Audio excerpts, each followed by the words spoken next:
Há 42 anos atrás, quando eu ainda era um pré-adolescente de 11 anos de idade, vi uma reportagem que me marcou muito na época.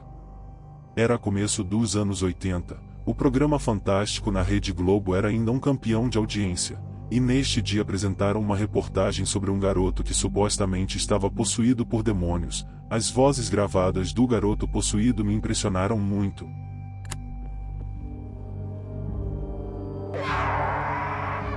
In the name of Jesus, Jesus repels you.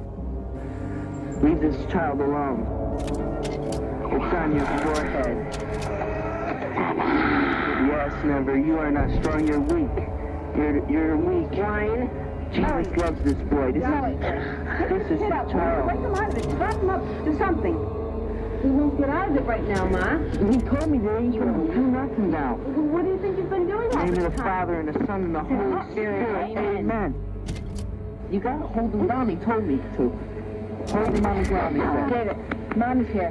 Mommy's here. Come on, wake up. Come on. Get up. Come on, let's go. Get out of this. Get out of my son. Get out of my son. Come on. Come on, son. Son, get up. Get away from my son. No! I'm your mother. David, wake up. The Get up. oil. Get up, David. Use the Holy Mommy loves you. In Mommy the name of loves the you. Father, and the Son, and of the Holy Spirit. Amen. You can't sit him up. He's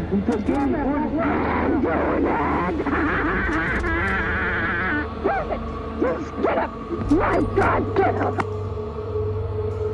Passado mais de 40 anos, agora na era da internet, eu fiquei curioso em saber o que houve de fato, como estão as pessoas envolvidas, mas mesmo com a internet, infelizmente não achei esta reportagem da época, uma pena, pois gostaria muito de analisar este caso com a cabeça que tenho hoje, bem diferente de um garotinho de 11 anos de idade. Mas vi o anúncio de um filme da saga Invocação do Mal, o terceiro da saga, com o subtítulo A Ordem do Demônio. Por curiosidade olhei a sinopse do filme, e para meu espanto vi que se tratava do caso em questão. Achei uma boa oportunidade de relembrar o caso e tentar fazer uma análise atual. Assisti o filme e já adianto que pode haver spoilers durante o vídeo. Vou tentar fazer um comparativo do filme com a reportagem que vi na época, o que me fez tentar um exercício mental fora do comum para tentar remontar as memórias da época, afinal são 42 anos depois, mas vamos lá. O filme conta a história do garoto David Glatzel, de apenas 11 anos na época, que era possuído e atormentado por demônios. A cena do primeiro encontro dele com o diabo já causou umas diferenças do filme e da reportagem que vi. No filme, como na reportagem, a família Glatzel havia alugado uma casa de campo. No filme mostra o garoto David se dirigindo ao quarto, e lá encontra um colchão d'água. Ele se deita no colchão e aparentemente algo sinistro no colchão o espreita, mas não mostra nada além disso. E os fenômenos já começam a acontecer. Lembro bem da reportagem na época feita pelo então repórter Hélio Costa, que quando a família chegou à casa de campo, o garotinho, ao chegar em seu quarto, viu uma figura assustadora. Eu lembro de na época fizeram uma pintura, uma espécie de retrato falado do que o garoto havia visto. Vou descrever o que me lembro de ter visto na tela: um homem velho, barbas longas, com o corpo animalesco, patas de bode, e 2 chifres pequenos na testa. David, assustado, foi até sua mãe e pediu para irem embora, mas a mãe não deu muita atenção e mandou que ele fosse brincar. E mais uma vez este ser demoníaco se mostrou a David fazendo ameaças. O garoto correu chorando até sua mãe em desespero, implorando para irem embora daquela casa. O filme não explorou isso.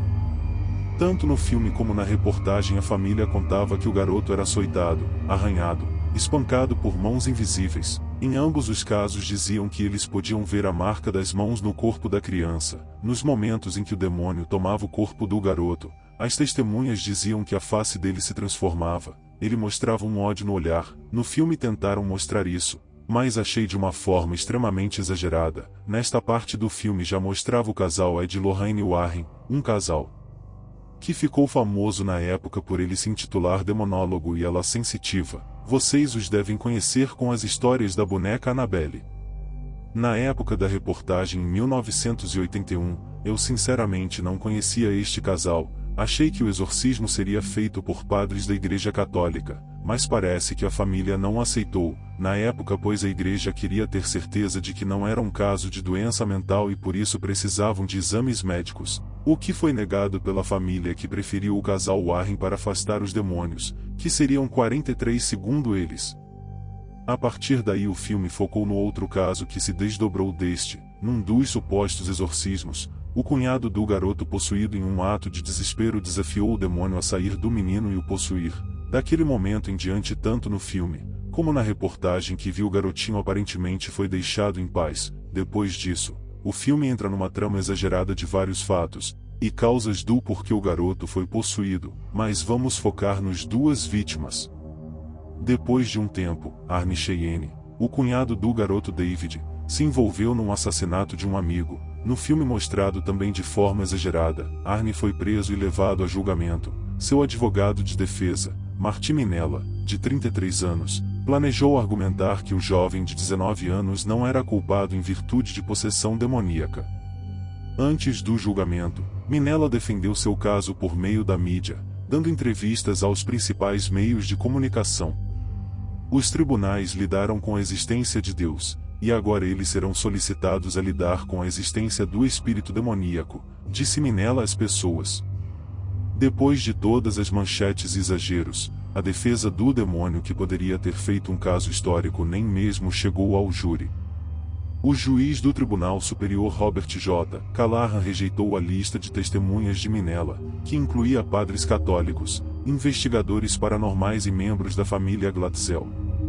Diante de um tribunal lotado de imprensa, o juiz Callahan proclamou: o tribunal tomará conhecimento judicial de que a profissão, o negócio ou hobby de localizar demônios não atingiu o nível de viabilidade em que seria útil para o júri em decidir o caso e seria uma prova incompetente e eu não permitiria. Em 24 de novembro de 1981, Johnson foi condenado por homicídio culposo em primeiro grau, o que significa que o júri acreditava que ele pretendia ferir, mas não matar Bono. Ele foi condenado a 10 a 20 anos, mas cumpriu menos de 5. Em 23 de janeiro de 1986, o jovem de 24 anos foi libertado em liberdade condicional porque tinha sido um prisioneiro modelo no Instituto Correcional de Connecticut em Somers. Após isso, nunca mais ouvi falar mais nada sobre este caso, mas depois de uma boa pesquisada na internet consegui algumas coisas interessantes. O garoto David nunca foi mostrado em nenhum vídeo, pelo menos que eu tenha visto, apenas as gravações em áudio chegaram até ao público. Logo, tudo o que aconteceu durante os supostos exorcismos, apenas o casal Warren e uma família atormentada tinham visto. Arne Cheyenne, que assassinou o amigo, era descrito por alguns como um rapaz irritado e possessivo com a namorada. O que se deve levar em conta também é que no dia do assassinato, tanto Arne quanto o amigo estavam sob efeito de álcool, o que, convenhamos, não necessita da presença do diabo para se fazer besteira. Mas o que aconteceu depois? Como estariam estas pessoas hoje? Arne e Debbie se casaram, tiveram 2 filhos. Debbie faleceu tempos depois, alguns dizem que de câncer, mas não consegui certeza. O casal Ed e Lorraine ficaram famosos com seus casos e livros, montaram um museu onde cobravam entrada para que as pessoas pudessem ver os objetos que supostamente fizeram parte de seus casos, inclusive a famosa boneca Annabelle, que, como vocês podem ver, é bem diferente da assustadora do cinema. O Warren Occult Museum, localizado atrás da antiga casa dos Warren em Monroe, Connecticut, foi fechado em 2019 por violações de zoneamento, relatou o The Monroe Sun. Como o local é uma área residencial e via pública é muito estreita, tornou-se impraticável para a visitação. Ed Warren morreu em 23 de agosto de 2006, devido a complicações de um derrame ocorrido em 2001. Sua esposa Lorraine faleceu aos 92 anos, em seu leito. Mas e David Glatzel? Eu não consegui muita coisa de como ele estaria hoje, pois desde a época dos acontecimentos em 1981, o garoto não aparecia na mídia, mas David e seu irmão Cal processaram os Warren em 2006, quando estavam prestes a relançar o livro The Devil in Connecticut, um esforço colaborativo entre os Warren e o autor Gerald Brittle. Quando o livro estava prestes a ser reimpresso em 2006, David Glatzel e seu irmão mais velho Cal processaram Britney Lorraine. Ted já havia falecido, por invasão do direito à privacidade, difamação e aflição intencional de sofrimento emocional devido a informações falsas dentro de suas páginas. Cal, que tinha 16 anos na época da alegada posse, disse à imprensa que a coisa toda era uma farsa criada pelos Warren.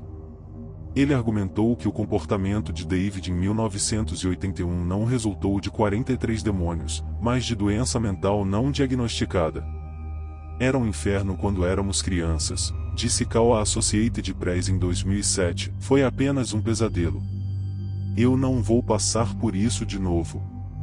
Nem meu irmão. O processo do Glatzels foi indeferido. No entanto, os irmãos conseguiram tirar o livro de impressão. Britney admitiu isso em uma entrevista de 2021, dizendo: fiz isso porque estava farto do caso, farto de Cal Glatzel. Simplesmente não valeu a pena para mim. Não teve nenhuma relação com o fato de que o livro era verdadeiro. Mas e vocês? Já conheciam este caso? O que acham? Farsa? Verdade? Deixem suas opiniões, deixe seu like, se inscreva no canal, um forte abraço a todos.